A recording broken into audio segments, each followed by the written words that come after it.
I can't recognize myself. Hi guys, it's Andoel, tastemaker, curator, world changer, and you're watching Genesis. So, I wanted to tell y'all the story of how this one of my children came into the world, and it's a hard story. I have recorded this a couple of times because I'm trying to be as transparent as possible while also telling you the story. But I keep getting lost because obviously I have a lot of feelings that I'm navigating whilst telling this story. I want to go through and read off, at the very least, the beginnings of my ramblings about I can't recognize myself. So forgive me if you can hear all of the noise. This is the first installation in a series of self-portraits. It came out of a pretty dark time for me. I wanted to draw an image of my likeness. At the point in time this came into the world, I was young, queer, and completely at odds with myself. I can't recognize myself. This was the beginning before the beginning. I can't recognize myself. The first installation in my self-portrait series. I had recently gotten my first large sketchbook, a gift for my wayward imagination and all of the expression I was explosively blurting out. I had all the expectations of this sketchbook. Somehow, many of them became lost on me, soon to be someone else's. In truth, they were never really my own. My art supplies, my tools were mine. The sketchbook was mine. I drew indiscriminately before becoming preoccupied by some other project. Some time later, I came back around to it and I wanted to draw myself in my likeness, what I personally could make up of myself from my perception. At that time, it was accurate, and at this time, it still is. This comes out of a time period. This comes out of multiple time periods. Let's start there. I want to chronicle the story from the decision that brought me to becoming unrecognizable to the point in which it becomes a tapestry. It started off as a decision of me deciding to apply to 2 different schools.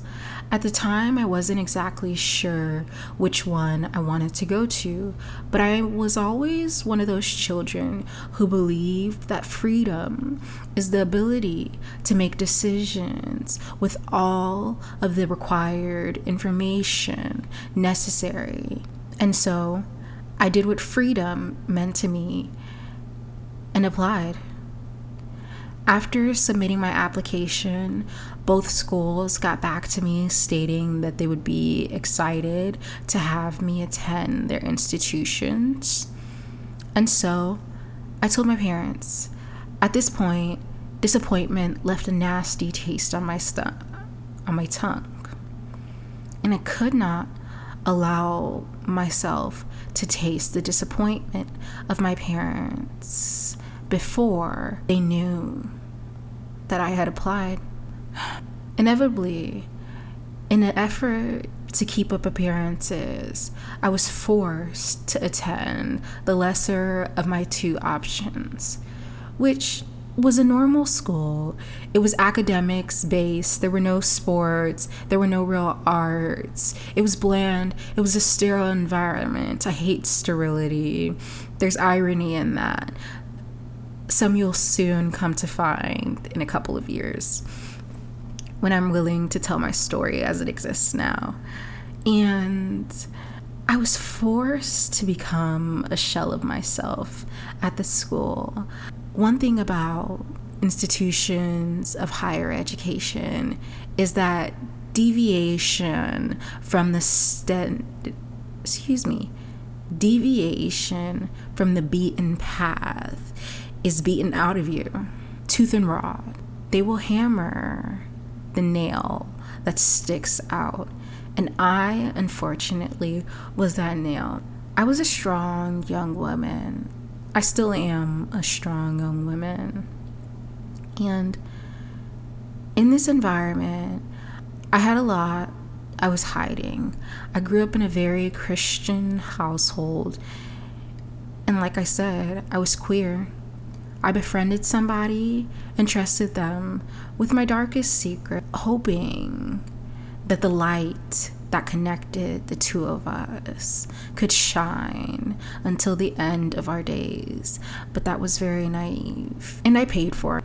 They used this information against me in order to isolate me. They outed me to our peers and proceeded to levy an egregious campaign against me.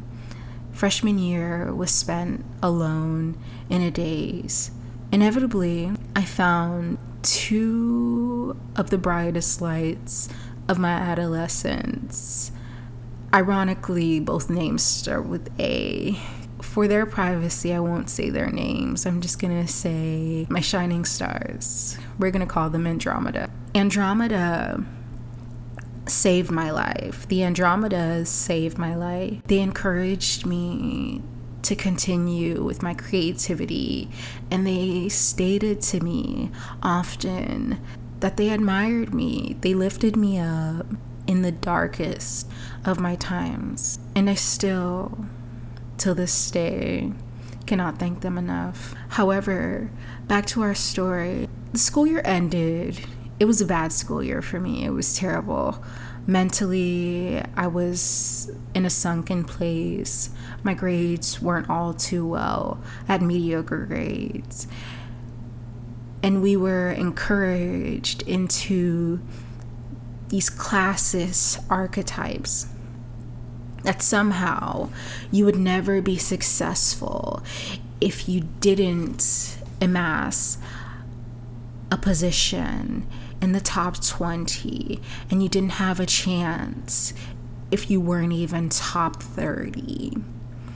It was disgusting how the adults in our lives played right into these toxic stereotypes. But how can you blame the oppressed for becoming your oppressors? Sophomore year rolls around, and all I have are my two beautiful Andromedas, and they encourage me to get a large sketchbook. At this point, I had already had one. I just didn't carry it around. So I began to carry it around, and I drew more in it as a way to express myself. Through this expression, I found myself wanting to chronicle more about my life. And suddenly, in history class, one day, I sit doodling and decide that I want to, against all odds, draw a self-portrait, knowing I had no history drawing faces coming from a sewing background. So I drew, and I can't recognize myself came out of that. Nothing becomes of it. It sits for 2 years, time passes, and suddenly I'm 18. 3 months after graduation, 97 days to be exact, my parents decide that the most appropriate course of action would be to kick me out. There I was, no options, previously manipulated into quitting a job where I had an amazing source of income and invaluable job security. And I was alone, trying to figure it out. My best friend at the time reaches out to me, finding that myself and my mother were the only ones who truly cared about her well-being. As an adult, invites me over to hang out. She finds out about my situation and she states to me, "Why don't you just come stay with us?"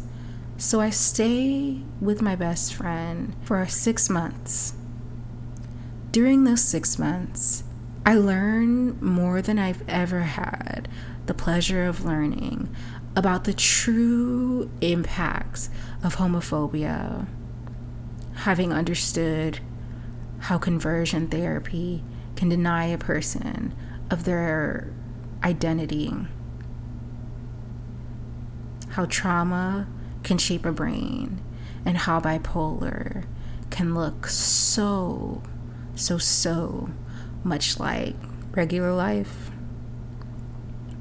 I assumed that the behaviors I saw within my best friend were normal, to the point where